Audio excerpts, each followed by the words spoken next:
सिवान में नहीं दिखी हिना साहब। हिना साहब का आरजेडी से मोहभंग। सिवान में तेजस्वी की बड़ी टेंशन। बिखर सकता है एमवाय समीकरण।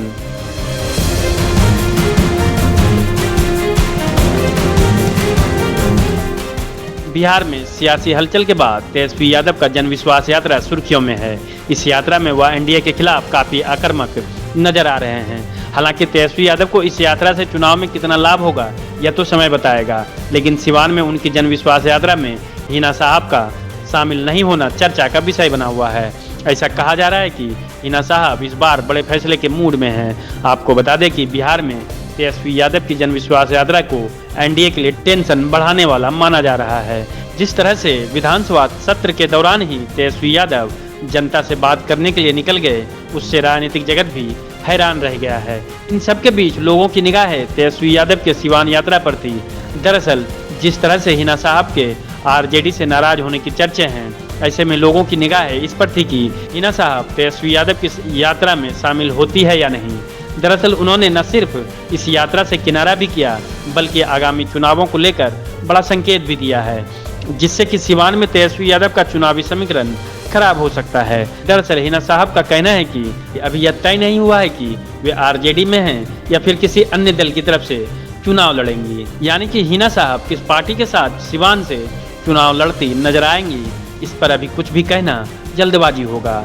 लेकिन उनका जन विश्वास यात्रा से दूर रहना बड़ा संकेत दे रहा है। वहीं उनका यह भी कहना है कि उनके लिए हरा, पीला, लाल, गेरुआ कोई भी कलर गैर नहीं है। हिना साहब के अनुसार यह सभी उनके अपने रंग हैं, उन्हें किसी भी रंग से परहेज नहीं है। इससे ऐसे संकेत मिल रहे हैं कि हिना साहब बड़ी तैयारी में जुट चुकी हैं। हालांकि हिना साहब को लेकर अटकलों का बाजार काफी समय से गर्म है। गौरतलब है कि बीते दिनों जब चिराग पासवान ने हिना साहब से मुलाकात की थी, तो ऐसी चर्चा शुरू हो गई थी कि वे केवल लोजपा रामविलास की तरफ से चुनाव में हाथ आजमा सकती हैं। हालांकि चिराग पासवान ने इसको राजनीतिक मुलाकात नहीं बताया था, लेकिन एक सत्य यह भी है कि राजनीति में हमेशा संभावनाएं बनी रहती है। हालांकि चर्चा तो यह भी है कि वे जदयू का दामन भी थाम सकती हैं। अब हिना साहब आगे क्या फैसला लेंगे यह तो वक्त बताएगा, लेकिन जिस तरह से उन्होंने कहा है कि अभी कुछ भी तय नहीं हुआ है, ऐसे में यह संकेत मिल रहे हैं कि कहीं न कहीं उनका आरजेडी से मोहभंग हो गया है। ऐसे में कहा जा रहा है कि अगर हिना साहब ने एनडीए की तरफ से सिवान में चुनावी बिगुल फूंक दिया तो महागठबंधन के लिए खतरे की घंटी बज सकती है। बीते दिनों पप्पू यादव भी हिना साहब के समर्थन में आवाज उठाते नजर आए थे, जिससे ऐसा कहा जा रहा था कि आगामी चुनाव में सिवान में बड़ा फैक्टर साबित हो सकती है।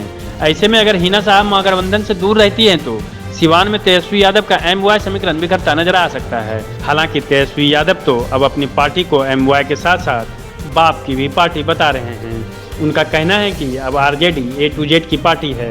खैर, तेजस्वी यादव एमवाय और बाप समीकरण चुनाव में कितना असर डालेगा यह तो वक्त बताएगा, लेकिन फिलहाल तो हिना साहब को लेकर अटकलों का बाजार गर्म है। अब देखना यह है कि हिना साहब आगे क्या फैसला लेती हैं। फिलहाल तो दावों और कयासों का दौर जारी है। आज के अंक में बस इतना ही। अगले अंक में कोई और राजनीतिक कहानी लेकर आएंगे और उसके बारे में जानकारी देंगे। लेकिन ऐसी और कहानियों को सुनने और देखने के लिए हमारा हौसला बढ़ाएं। हमारे चैनल को सब्सक्राइब करें। वीडियो पसंद आए तो लाइक और शेयर करें। अगर आपके पास कोई सुझाव हो तो हमें कमेंट बॉक्स में लिखें, या फिर ऐसी ही कोई और कहानी सुनना चाहते हैं तो आप हमें कुछ इनपुट के साथ जानकारी साझा करें।